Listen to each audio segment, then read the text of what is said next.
안녕하세요. 저는 문화탐험가 김문아입니다. 오늘 여러분께 들려드릴 이야기는 정말 충격적입니다. 영국 옥스퍼드 대학의 한 교수가 한국어를 접하고 나서 완전히 달라진 이야기인데요. 20년간 영어만이 최고라고 믿어왔던 이 교수에게 무슨 일이 벌어진 걸까요? 정말 놀라운 반전이 기다리고 있습니다. 그 전에 잠깐만요. 버겁고 힘든 일상생활에 한 줄기 빛 같은 감동을 선사하는 감동망대입니다. 구독과 좋아요는 감동적인 이야기를 만드는데 큰 힘이 됩니다. 영국 옥스퍼드 대학교 영문학과. 이곳은 세계에서 가장 권위 있는 대학 중 하나로 수많은 석학들이 거쳐간 곳입니다. 그 중에서도 에밀리 카터 교수는 특별한 존재였어요. 무려 20년간 셰익스피어와 존 밀턴을 가르쳐온 베테랑 교수였거든요.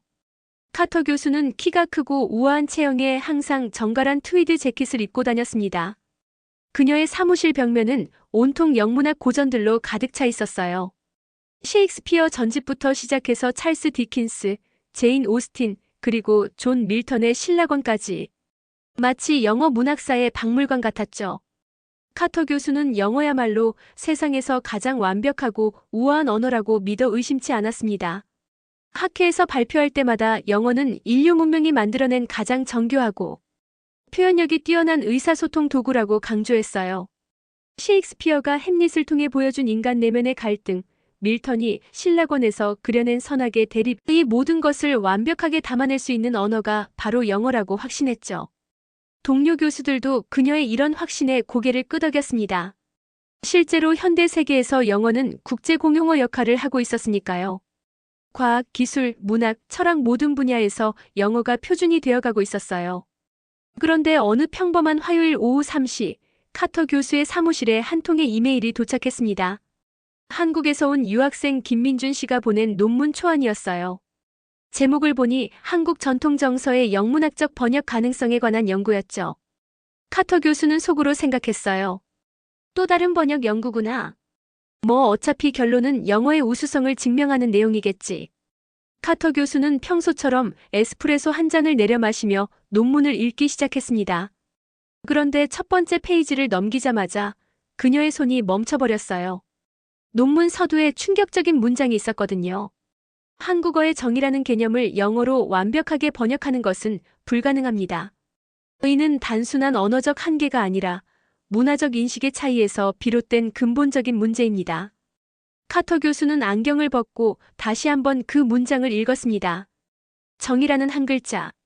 김민준 학생은 이것을 러브, 에펙션, 어태치먼트, 본드 등 여러 영어 단어로 번역해봤지만 모두 부족하다고 썼어요. 논문은 계속 이어졌습니다. 정은 사랑보다는 깊고 애착보다는 따뜻하며 유대보다는 자연스럽습니다. 한국인들이 말하는 정은 가족 간의 끈끈함, 이웃 간의 따뜻함, 심지어 길에서 마주친 낯선 사람에 대한 측은지심까지 포함하는 복합적 감정입니다. 이를 영어 단어 하나로 번역한다는 것은 마치 무지개의 모든 색깔을 검은색 하나로 표현하려는 것과 같습니다. 20년간 영어의 완벽함을 설파해온 카터 교수에게 이는 마치 머리를 한 대 얻어맞은 듯한 충격이었습니다. 영어로 표현할 수 없는 감정이 존재한다고. 그것도 동양의 작은 나라인 한국에. 그녀는 논문을 덮고 창밖을 바라봤어요. 옥스퍼드의 고풍스러운 건물들과 잘 가꾸어진 잔디밭이 눈에 들어왔지만 마음은 전혀 다른 곳에 있었습니다. 카터 교수는 자신의 서재를 둘러봤어요.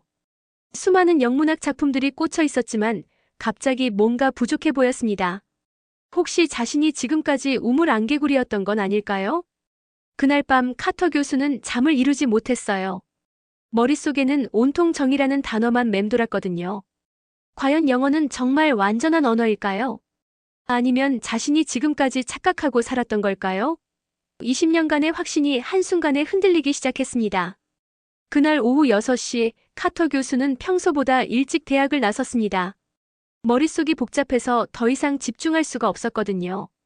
옥스퍼드에서 런던까지 가는 기차를 타고 다시 런던 지하철로 갈아탔어요. 런던 지하철 센트럴 라인의 퇴근 시간. 평소 같으면 책을 꺼내 읽었을 텐데 오늘은 그럴 기분이 아니었습니다. 대신 창가 자리에 앉아 터널 속을 지나가는 어둠을 바라봤어요. 기차가 흔들릴 때마다 그녀의 마음도 함께 흔들렸습니다. 카터 교수는 스스로에게 물어보기 시작했어요. 정말 영어는 완전한 언어일까? 지금까지 자신이 가르쳐온 모든 것이 착각이었을까? 20년간 수백 명의 학생들에게 영어 문학의 우수성을 강의해왔는데 혹시 그들에게 잘못된 걸 가르친 건 아닐까? 지하철이 홀본역을 지나갈 때였어요. 맞은편에 앉은 중년 남성이 한국어로 전화 통화를 하고 있었습니다. 카터 교수는 그 소리에 귀를 기울였어요. 물론 무슨 말인지는 알 수 없었지만 뭔가 따뜻하고 부드러운 느낌이 들었거든요. 영어와는 확실히 다른 어조였어요. 그 순간 카터 교수는 깨달았습니다. 자신이 지금까지 영어라는 하나의 렌즈로만 세상을 바라봤다는 것을요. 마치 색안경을 끼고 살면서 세상이 그 색깔로만 보인다고 믿었던 거죠. 다른 색깔의 안경이 존재한다는 걸 상상도 못했던 겁니다. 집에 도착한 카터 교수는 곧장 서재로 향했습니다. 그리고 컴퓨터를 켜서 온라인 서점에 들어갔어요. 검색창에 한국어 사전이라고 타이핑했죠. 몇 분 후 옥스퍼드 한영사전과 기초 한국어 교재 2권을 주문했습니다. 남편 데이비드가 저녁 준비를 하라고 부르는 소리가 들렸지만 카터 교수는 움직이지 않았어요. 대신 김민준 학생의 논문을 다시 꺼내 들었습니다. 이번에는 더 꼼꼼히 읽어보기 시작했죠. 논문 중간 부분에 이런 내용이 있었어요. 한국어에는 비슷한 뜻이지만 미묘하게 다른 감정을 나타내는 단어들이 무수히 많다고 했습니다. 그리움과 그리움, 아쉬움과 안타까움, 서운함과 섭섭함. 각각이 조금씩 다른 감정의 결을 담고 있다는 거였어요. 카터 교수는 충격을 받았습니다. 영어에서는 이 모든 감정을 새드니스나 디서포인트먼트 같은 몇 개의 단어로 뭉뚱그려 표현하고 있었거든요. 마치 수십 가지 색깔을 가진 팔레트를 단 몇 가지 색으로만 제한해서 그림을 그리고 있었던 셈이죠. 그날 밤 카터 교수는 평소보다 늦게 잠자리에 들었어요. 침대에 누워서도 계속 생각했습니다. 내일부터는 뭔가 달라져야 할 것 같았어요. 단순히 논문 하나를 검토하는 차원을 넘어서 완전히 새로운 연구가 필요했거든요. 창밖으로 런던의 가로등 불빛이 들어왔어요. 그 불빛을 바라보며 카터 교수는 다짐했습니다. 한국어를 제대로 배워보자고 말이에요. 그저 호기심이 아니라 학자로서의 사명감으로요. 혹시 자신이 놓치고 있던 인간 감정의 영역이 있을지도 모르니까요. 남편이 옆에서 코를 골기 시작했지만 카터 교수의 마음은 더욱 또렷해졌습니다. 20년간의 확신이 무너진 자리에 새로운 궁금증이 자라나기 시작했어요. 과연 한국어 속에는 영어로 번역할 수 없는 감정들이 얼마나 더 숨어 있을까요? 3일 후 주문했던 한국어 교재와 사전이 카터 교수의 사무실에 도착했습니다. 두꺼운 옥스퍼드 한영사전을 펼쳐보니 정이라는 단어가 첫 번째 페이지에 나와 있었어요. 하지만 영어 번역은 여전히 애펙션, 러브, 센티먼트 정도였죠. 카터 교수는 김민준 학생에게 이메일을 보냈습니다. 한국어를 직접 배워보고 싶으니 도움을 요청한다고 했어요. 민준 씨는 기꺼이 일주일에 2번 개인 수업을 해주겠다고 답장을 보내왔습니다. 첫 수업은 목요일 오후 2시 카터 교수의 사무실에서 시작됐어요. 민준 씨는 정중하게 인사를 하며 한국어 기초교재를 꺼냈습니다. 그런데 카터 교수는 문법부터 시작하자는 민준 씨의 제안을 정중히 거절했어요. 먼저 한국어의 소리부터 듣고 싶다고 했거든요. 특히 감정을 표현하는 단어들을 들어보고 싶다고 했습니다. 민준 씨는 잠시 당황했지만 이내 미소를 지으며 고개를 끄덕였어요. 민준 씨가 먼저 들려준 것은 의외로 자연의 소리를 표현하는 의성어였습니다. 비가 내리는 소리부터 시작했어요. 보슬보슬, 주룩주룩, 후두둑, 촉촉. 각각의 단어를 천천히 발음해 주었죠. 카터 교수는 깜짝 놀랐습니다. 영어에서는 레인이 전부였는데 한국어에서는 빗방울의 크기와 색이, 심지어 그때의 감정까지 구분해서 표현한다니요. 보슬보슬은 가랑비가 부드럽게 내리는 소리, 주룩주룩은 조금 굵은 비가 계속 내리는 소리, 후두둑은 갑자기 세게 내리기 시작하는 소리였어요. 민준 씨는 설명을 덧붙였습니다.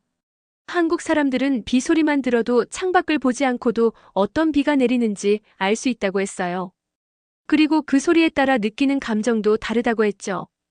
보슬보슬 내리는 비는 로맨틱하고 운치 있지만 후두둑 내리는 비는 급작스럽고 때로는 불안하기도 하다는 거였어요.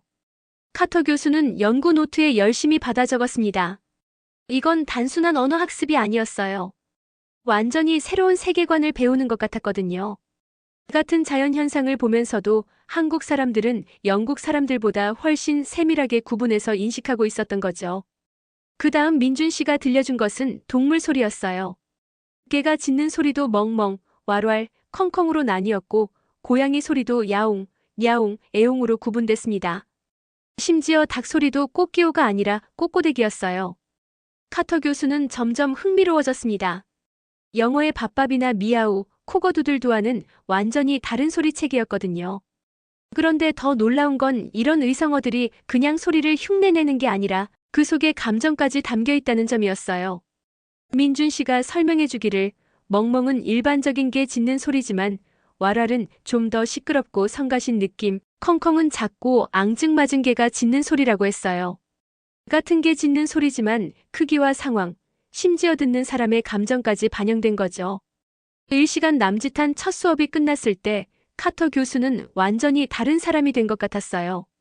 지금까지 자신이 소리의 세계를 얼마나 단순하게 인식하고 있었는지 깨달았거든요. 언어는 단순한 의사소통의 도구가 아니라 세상을 인식하고 분류하는 거대한 시스템이었던 거예요. 민준 씨가 떠난 후 카터 교수는 창밖을 바라봤습니다. 마침 가랑비가 내리고 있었어요. 평소 같으면 그냥 비가 온다고 생각했을 텐데 이제는 보슬보슬 내리는 비라고 표현하고 싶었습니다. 그리고 그 소리를 들으니 마음이 차분해지는 것 같았어요. 그날 저녁집에 돌아가는 길에도 카터 교수는 주변 소리에 더욱 주의 깊게 귀를 기울였습니다. 지하철이 레일 위를 달리는 소리, 사람들의 발걸음 소리, 심지어 바람 소리까지. 모든 소리가 새롭게 들렸어요. 혹시 이 소리들도 한국어로는 어떻게 표현할까 궁금해졌거든요. 2주가 지나고 두 번째 한국어 수업이 시작됐습니다. 이번에는 카터 교수가 먼저 질문했어요. 지난번에 논문에서 봤던 정이라는 단어 말고 다른 감정 표현들도 알고 싶다고 했거든요. 민준 씨는 미소를 지으며 준비해온 단어 목록을 꺼냈습니다.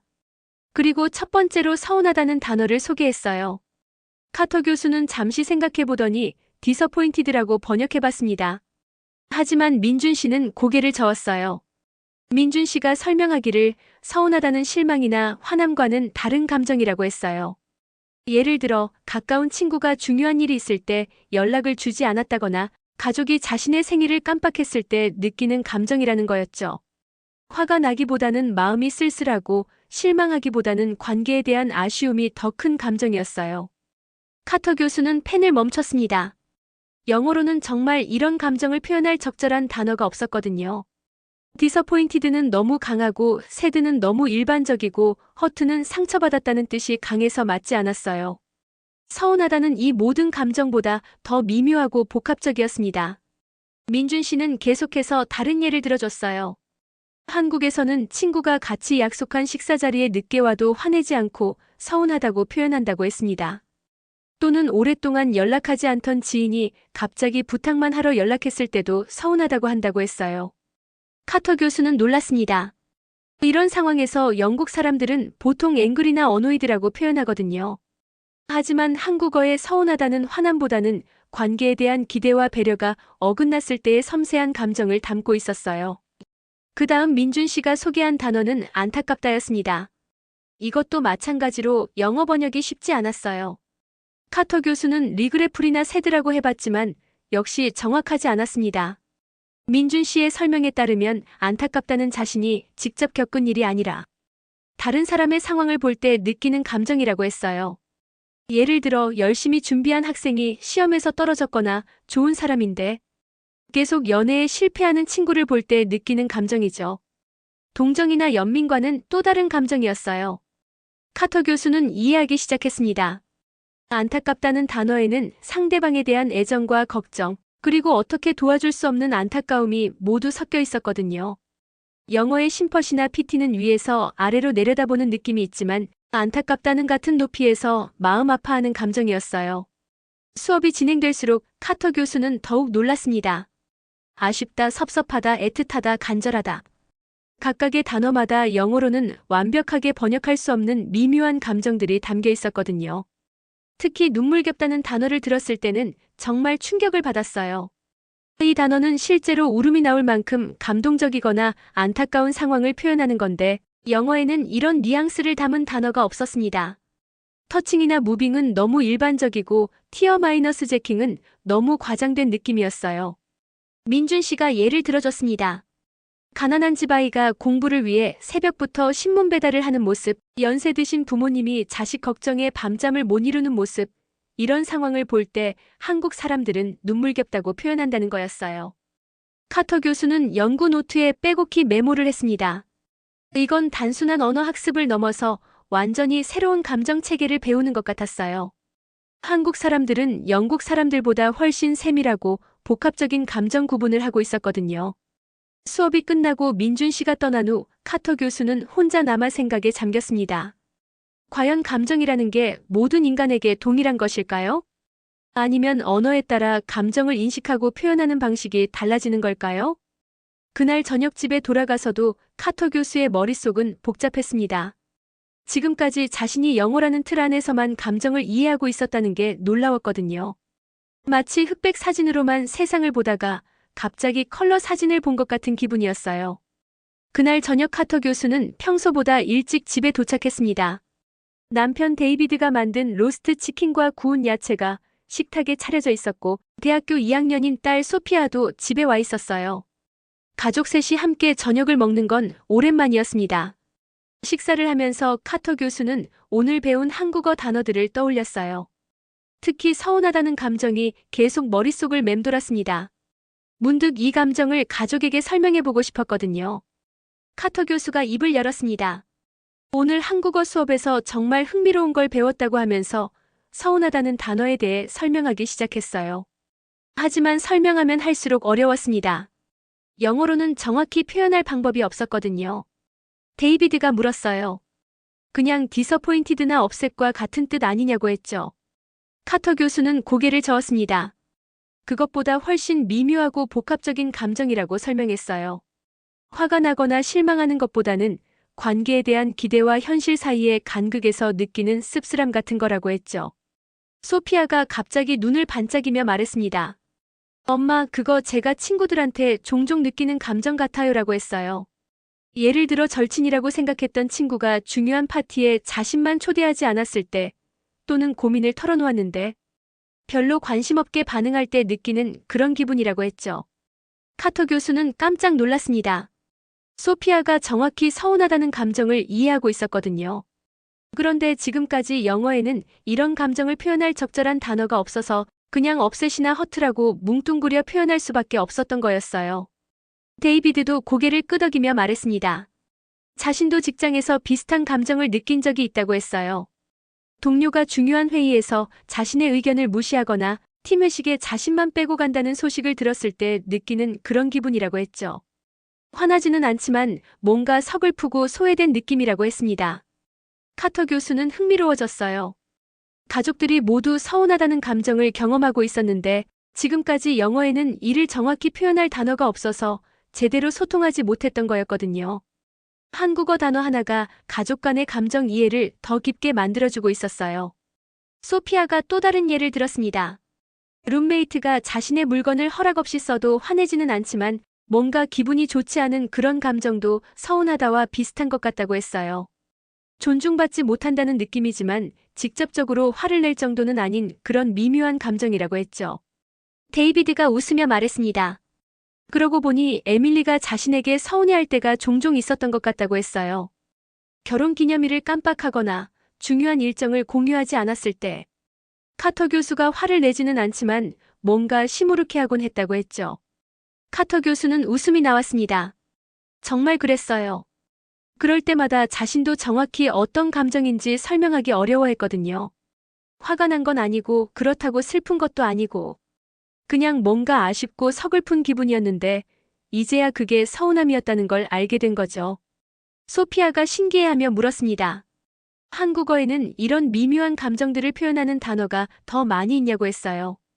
카터 교수는 고개를 끄덕이며 오늘 배운 다른 단어들도 소개해줬습니다. 안타깝다, 애틋하다, 눈물겹다 같은 단어들을 말이에요. 가족들은 점점 더 흥미로워했습니다. 특히 눈물겹다는 단어를 들었을 때는 모두 고개를 끄덕였어요. 실제로 울지는 않지만 마음이 뭉클해지는 그런 상황들을 표현할 완벽한 단어라고 했거든요. 데이비드가 말했습니다. 작년에 이웃집 할아버지가 돌아가시기 전까지 매일 아침 정원에 꽃을 가꾸시던 모습이 그런 감정이었다고 했어요. 터칭이라고 하기에는 뭔가 부족하고 새드라고 하기에는 또 다른 느낌이었는데 눈물겹다는 표현이 딱 맞는 것 같다고 했죠. 그날 저녁 식사는 평소보다 훨씬 길어졌습니다. 가족들이 한국어 단어들을 통해 자신들이 느꼈던 감정들을 새롭게 발견하고 있었거든요. 마치 지금까지 흑백으로만 보던 감정의 세계에 색깔이 입혀지는 것 같았어요. 카터 교수는 깨달았습니다. 언어는 단순히 의사소통의 도구가 아니라 인간의 감정과 경험을 더 풍부하게 이해할 수 있게 해주는 렌즈라는 걸 말이에요. 한국어를 배우면서 자신뿐만 아니라 가족들의 감정까지 더 잘 이해하게 된 거죠. 한 달이 지나고 카터 교수의 한국어 학습은 새로운 단계에 접어들었습니다. 기초적인 감정 표현을 넘어서 이제는 한국 문화의 깊숙한 부분을 배우기 시작했어요. 민준 씨는 오늘 특별한 주제를 준비해왔다고 했습니다. 높임말이었어요. 민준 씨가 설명하기를 한국어에서는 상대방의 나이, 지위, 관계에 따라 완전히 다른 언어 체계를 사용한다고 했습니다. 카터 교수는 처음에는 단순히 정중한 표현 정도로 생각했어요. 영어의 플리즈나 시어 같은 것처럼 말이죠. 하지만 민준 씨의 설명을 들어보니 완전히 달랐습니다. 한국어의 높임말은 단순한 예의가 아니라 사회적 관계를 인식하고 표현하는 복잡한 시스템이었거든요. 같은 내용을 말하더라도 상대방에 따라 동사의 어미가 바뀌고 명사도 달라지고 심지어 문장 구조까지 바뀐다는 거였어요. 예를 들어 밥을 먹는다는 표현도 자신이 먹을 때는 먹다, 동등한 상대가 먹을 때는 먹어, 윗사람이 먹을 때는 드시다. 이렇게 완전히 다른 단어를 쓴다고 했습니다. 카터 교수는 놀랐어요. 영어에서는 I eat, you eat, he eats로 주어만 바뀌는데 한국어는 동사 자체가 바뀌는 거였거든요. 더 놀라운 건 이런 높임말이 단순한 문법이 아니라 한국 사회의 위계 질서와 인간관계를 반영한다는 점이었어요. 민준 씨가 말하길 한국 사람들은 처음 만나는 사람과 대화할 때 가장 먼저 나이를 확인한다고 했습니다. 그래야 어떤 높임말을 써야 할지 알 수 있기 때문이라는 거였죠. 카터 교수는 이해하기 어려웠습니다. 영국에서는 나이가 언어 사용에 그렇게 큰 영향을 미치지 않거든요. 물론 존중의 표현은 있지만 언어 체계 자체가 바뀌지는 않아요. 하지만 한국어에서는 한 살 차이로도 완전히 다른 언어를 써야 한다니 정말 신기했습니다. 민준 씨는 또 다른 개념을 소개했어요. 눈치라는 단어였습니다. 이것은 번역하기가 더욱 어려웠어요. 카터 교수는 인투이션이나 센스라고 해봤지만 민준 씨는 고개를 저었습니다. 눈치는 상대방의 기분이나 상황을 말로 표현하지 않아도 알아차리는 능력이라고 했어요. 그리고 그에 맞춰 자신의 행동을 조절하는 것까지 포함한다고 했습니다. 예를 들어 친구가 우울해 보이면 직접 물어보지 않고도 그 기분을 파악해서 적절하게 위로하거나 혼자 있게 해주는 것이 눈치라는 거였죠. 카터 교수는 점점 흥미로워졌습니다. 서구 문화에서는 직접적인 소통을 중시하는데 한국 문화에서는 말하지 않아도 알아차리는 능력을 중요하게 생각한다니 정말 신기했어요. 마치 완전히 다른 소통 방식인 것 같았거든요. 민준 씨가 예를 들어줬습니다. 한국에서는 상사가 야근을 직접 지시하지 않아도 상사가 늦게까지 일하고 있으면 부하 직원들이 눈치를 보고 함께 남아있는 경우가 많다고 했어요. 또는 친구들과 식사할 때 누군가가 계산서를 들고 망설이고 있으면 다른 사람이 눈치를 채고 자연스럽게 계산을 대신하기도 한다고 했습니다. 카터 교수는 복잡한 기분이었어요. 한편으로는 이런 섬세한 배려 문화가 아름답다고 생각했지만 다른 한편으로는 답답해 보이기도 했거든요. 영국 사람들은 보통 원하는 것을 직접 말하는 편인데 한국 사람들은 말하지 않아도 알아주기를 기대한다는 게 신기했어요. 민준 씨는 또 다른 흥미로운 개념을 소개했습니다. 체면이라는 단어였어요. 이것도 영어로 번역하기 어려웠습니다. 페이스나 디그니티와 비슷하지만 조금 달랐어요. 체면은 개인의 사회적 명예나 위신을 의미하는데 한국 사람들은 자신의 체면뿐만 아니라 상대방의 체면도 중요하게 생각한다고 했습니다. 예를 들어 누군가의 실수를 지적할 때도 다른 사람들 앞에서는 하지 않고 따로 불러서 조용히 얘기한다고 했어요. 상대방의 체면을 세워주는 거죠. 카터 교수는 놀랐습니다. 영국에서도 물론 예의는 있지만 한국의 체면 문화는 훨씬 더 복잡하고 섬세했거든요. 상대방의 자존심과 사회적 위치까지 고려해서 행동한다는 것이 정말 놀라웠어요. 수업이 끝나갈 무렵 민준 씨가 말했습니다. 이런 문화적 개념들은 한국어를 배우는 것만으로는 완전히 이해하기 어렵다고 했어요. 실제로 한국에서 생활해보면서 몸으로 체험해야 진짜 이해할 수 있다는 거였죠. 카터 교수는 고개를 끄덕였습니다. 정말 그런 것 같았어요. 지금까지 배운 한국어 단어들과 문화적 개념들은 단순한 지식이 아니라 완전히 다른 세계관을 보여주고 있었거든요. 언어 뒤에 숨어있는 거대한 문화의 그림자를 조금씩 엿보고 있는 기분이었어요. 그날 밤 카터 교수는 오랫동안 잠들지 못했습니다. 한국어를 배우면서 자신의 세계관이 점점 확장되고 있는 것을 느꼈거든요. 영어라는 하나의 렌즈로만 세상을 바라보던 자신이 이제는 완전히 다른 렌즈의 존재를 알게 된 거였어요. 2개월간의 한국어 학습을 마치고 카터 교수는 큰 결심을 했습니다. 여름방학을 이용해 직접 한국을 방문해 보기로 한 거예요. 민준 씨는 깜짝 놀라면서도 기뻐했습니다. 교수님이 한국어와 한국 문화에 이렇게 관심을 보여주신다니 정말 고맙다고 했어요. 7월 중순 카터 교수는 인천공항에 도착했습니다. 12시간의 긴 비행 끝에 마주한 한국은 상상했던 것과 완전히 달랐어요. 공항에서부터 느껴지는 활기와 정돈된 모습, 그리고 무엇보다 사람들의 친절함이 인상적이었습니다. 민준 씨가 공항까지 마중을 나왔어요. 그리고 카터 교수를 명동에 있는 한옥 스타일의 게스트하우스까지 안내해줬습니다. 택시를 타고 가면서 창밖을 바라보니 현대적인 고층 빌딩들 사이사이에 전통적인 건물들이 자연스럽게 어우러져 있었어요. 전통과 현대가 조화를 이루는 모습이 정말 신기했습니다. 둘째 날 아침 카터 교수는 혼자서 서울 시내를 돌아보기로 했어요. 먼저 향한 곳은 종묘 근처의 전통시장이었습니다. 민준 씨가 추천해준 곳이었는데 진짜 서울 사람들의 일상을 엿볼 수 있는 곳이라고 했거든요. 시장에 들어서자마자 카터 교수는 압도됐습니다. 온갖 소리와 냄새, 그리고 사람들의 활기찬 에너지가 느껴졌거든요. 하지만 무엇보다 놀라운 건 사람들의 따뜻함이었어요.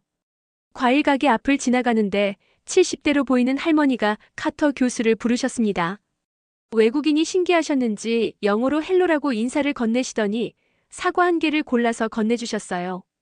카터 교수가 돈을 내려고 하니까 할머니는 손사래를 치며 서비스라고 하셨죠. 그런데 할머니가 덧붙인 말이 카터 교수의 마음을 울렸어요. 한국 공부 열심히 해오라고 하신 거였습니다.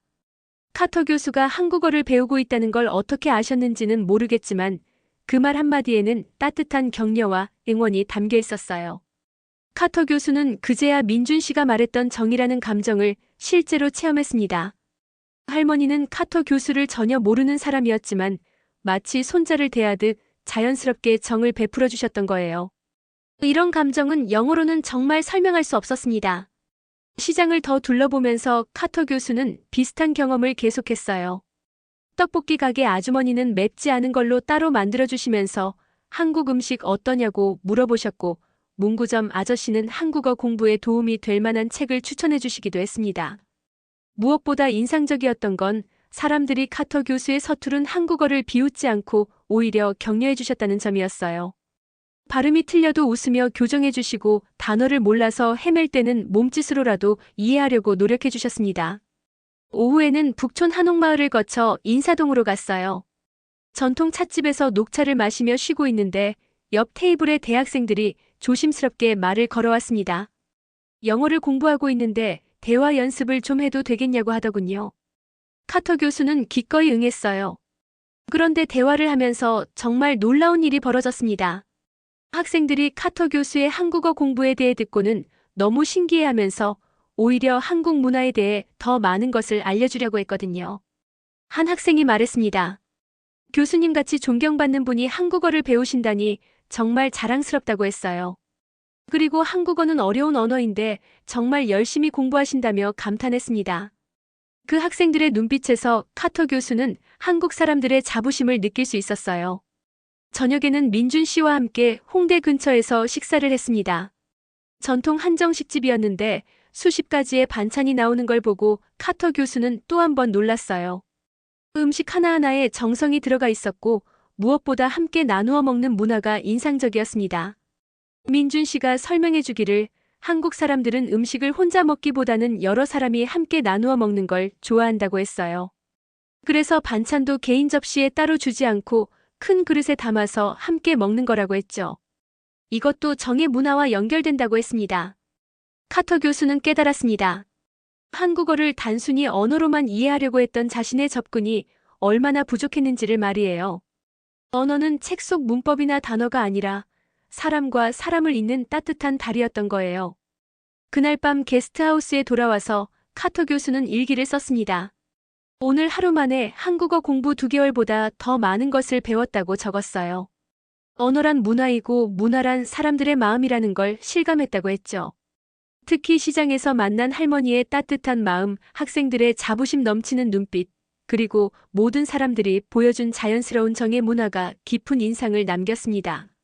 이제야 왜 한국어에 영어로 번역할 수 없는 감정들이 그렇게 많은지 이해할 수 있었어요.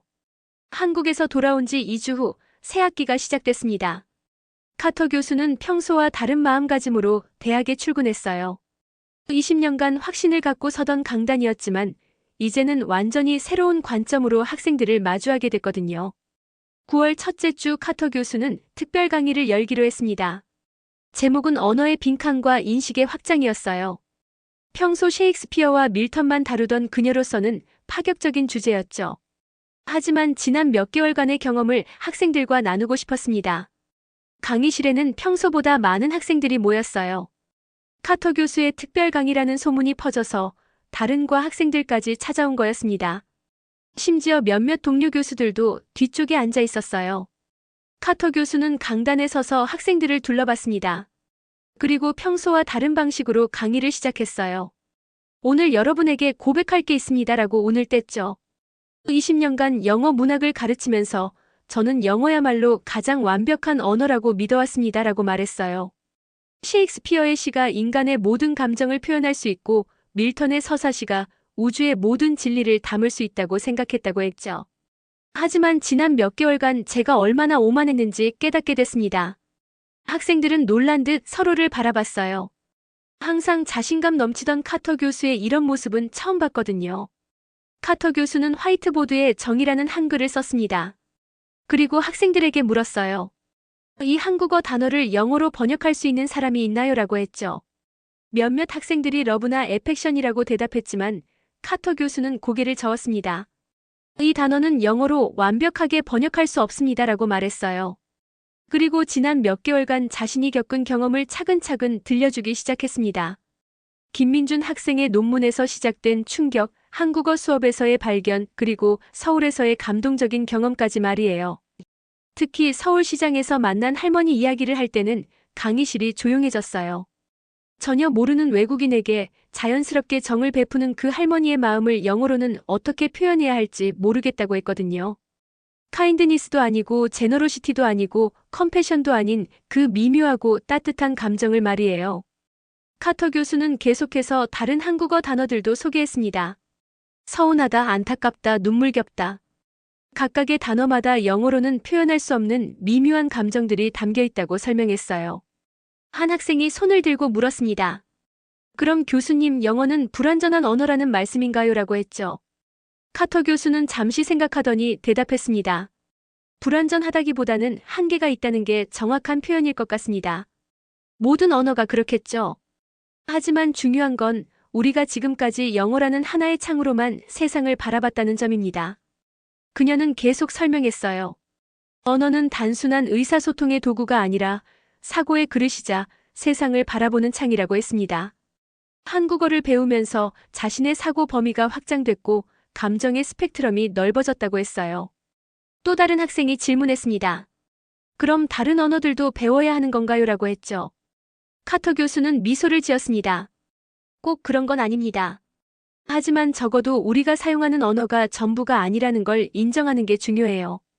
다른 문화, 다른 언어에는 우리가 상상하지 못한 감정과 사고가 존재한다는 걸 받아들이는 거죠. 강의 후반부에 카터 교수는 더욱 중요한 이야기를 꺼냈습니다.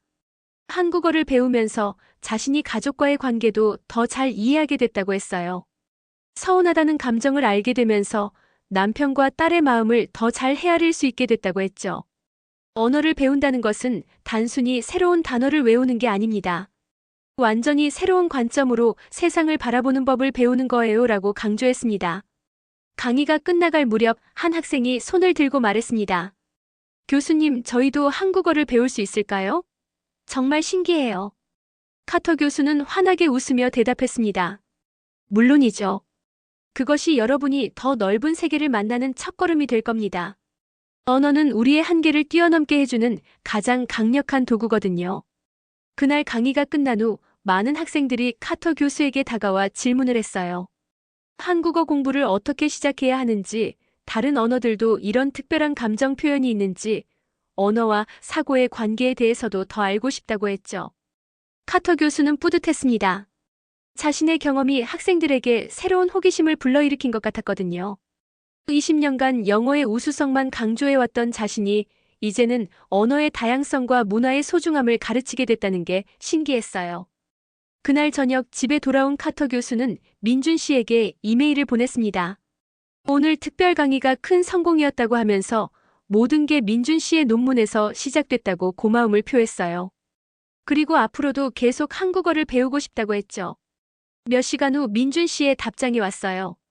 교수님이 한국어와 한국 문화에 이렇게 관심을 보여주셔서 정말 자랑스럽다고 했습니다. 그리고 한국 사람으로서 교수님 같은 분이 한국의 아름다움을 알아봐 주셔서 너무 감사하다고 했어요. 카터 교수는 창밖을 바라보며 생각했습니다. 언어를 배운다는 것은 정말 놀라운 일이구나. 새로운 단어 하나가 자신의 인생을 완전히 바꿔놓을 수 있다니. 앞으로는 더 겸손한 마음으로 학생들을 가르치게 될 것 같았어요. 그리고 무엇보다 세상에는 아직도 발견하지 못한 아름다운 감정들과 생각들이 무수히 많다는 걸 깨달았습니다. 그 모든 것들이 각각의 언어와 문화 속에 숨어 기다리고 있겠죠.